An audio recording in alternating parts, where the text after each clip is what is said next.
సంప్రదాయంలో ధర్మం నివసిస్తుంది. అలాగే సంప్రదాయాలే ధర్మాన్ని పరిరక్షిస్తుంటాయన్నది సత్యమే. మరైతే కేవలం సంప్రదాయమే ధర్మమా? ఆలోచించండి. వాస్తవానికి ఈ పాషాణంలో శిల్పం దాగి ఉంది. అదేవిధంగా సంప్రదాయంలో ధర్మం దాగి ఉంటుంది. పాషాణంలో శిల్పం ఉంది, కానీ పాషాణమే శిల్పం కాదు. శిల్పానికి ఆకృతినివ్వటానికి దాన్ని చెక్కవలసి ఉంటుంది. అనవసరమైన భాగాలను దూరం చేయక తప్పదు. సరిగ్గా అదేవిధంగా సంప్రదాయంలో ధర్మాన్ని వెతికి పట్టుకోవాలి. అది ఎలాగంటే, ఇంద్రపూజ అనే సంప్రదాయానికి దూరమై గోవర్ధన పూజ అనే ధర్మాన్ని అనుసరించకపోతే యాదవులకు తమ ముక్తి మార్గము లభించి ఉండేది కాదు.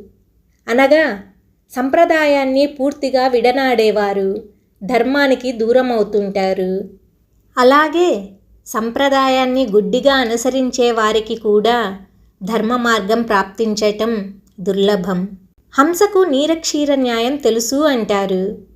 పాలలో కలిసిన నీటిని వేరు చేసి కేవలం పాలనే గ్రహిస్తుంది హంస. అయితే సరైన ధర్మాన్ని తెలుసుకోవాలంటే హృదయంలో జ్ఞానం వల్ల ప్రాప్తించిన వివేకం అవసరం కాదంటారా?